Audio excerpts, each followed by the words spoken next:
Halo semuanya, pernah kepikiran nggak gimana ceritanya sebuah jalan spiritual yang awalnya bertujuan untuk membebaskan jiwa, malah jadi sebuah sistem yang mengontrolnya? Nah, kali ini kita akan menelusuri kisah pembalikan yang luar biasa. Dari hubungan yang personal banget dengan Tuhan, menjadi ketergantungan pada seorang guru. Ini nih pertanyaan kuncinya. Jadi, gimana kalau aturan, ritual, dan peta menuju Tuhan malah dianggap lebih sakral daripada Tuhan itu sendiri? Kita akan lihat gimana sebuah upaya yang niatnya mulia untuk memetakan jalan spiritual secara ironis justru membangun tembok yang baru. Oke, cerita kita ini mulai dari abad ke-8 di sebuah kota yang super rame, Basrah, yang saat itu jadi pusat peradaban Islam. Tapi, di balik kemegahan intelektualnya, ternyata ada krisis iman yang cukup dalam. Dan ada satu orang pemikir yang nggak bisa tinggal diam melihat ini. Coba deh bayangin Basra zaman itu. Di masjid-masjid, di perpustakaan, para ulama sibuk debat kusir soal tata bahasa Al-Quran. Pengetahuan agamanya tinggi banget. Tapi, begitu keluar dari situ, beda banget. Korupsi di mana-mana, orang kaya sombong sama yang miskin. Ada jurang yang lebar banget antara apa yang tertulis di kitab suci dan kenyataan sehari-hari.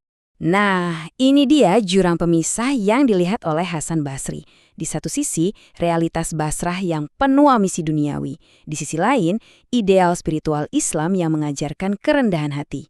Ironis banget kan? Para ahli agama sibuk menguasai ilmu tentang agama, tapi mereka lupa mengamalkan esensinya. Mereka jago aturannya, tapi hatinya kosong. Nah, disinilah letak terobosan Hasan Basri. Dia bilang, "Hey, ulama sejati itu bukan yang hafal ribuan aturan, tapi yang hatinya bersih." Jadi, tujuan belajar agama itu bukan buat pamer pengetahuan, tapi untuk transformasi diri dari dalam. Dan semuanya harus dimulai dengan membersihkan hati dari penyakit duniawi, serakah, sombong, dan haus kekuasaan. Oke, ide membersihkan hati dari Hasan Basri ini kan jadi dasarnya. Tapi, gimana kalau motivasi beragama itu kita geser? Bukan lagi karena rasa takut akan hukuman, tapi jadi sesuatu yang jauh lebih radikal dan murni, yaitu cinta tanpa syarat.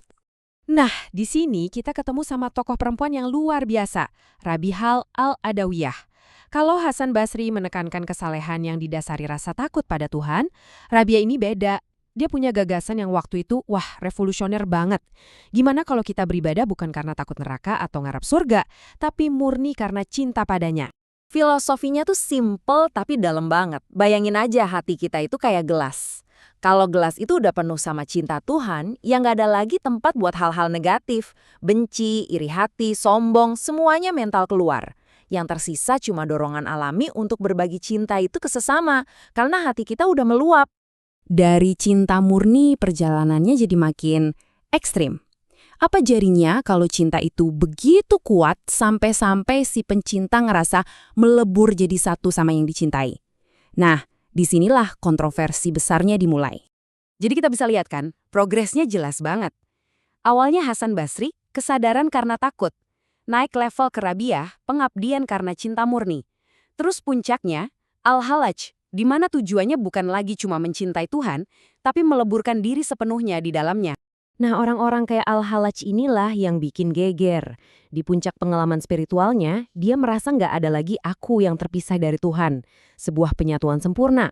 Buat orang awam dan ulama-ulama waktu itu, wah ini bahaya banget. Masa manusia bisa nyatu sama Tuhan? Itu kan udah bid'ah, udah dianggap gila.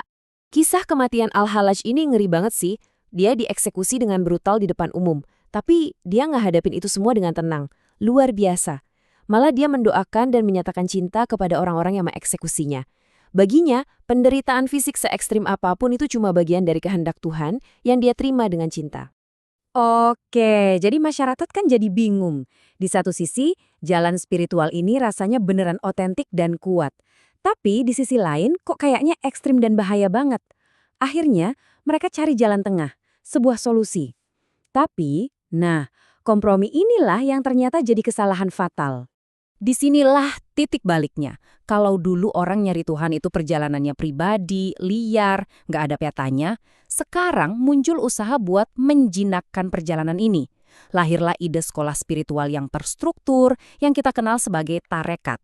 Tujuannya sih baik, biar jalan ini aman dan bisa diakses semua orang dengan panduan yang jelas. Logikanya sih masuk akal ya. Kalau kita mau naik gunung yang bahaya, kan butuh pemandu kan? Nah, pemandu ini pasti punya peta, punya jalur yang udah aman.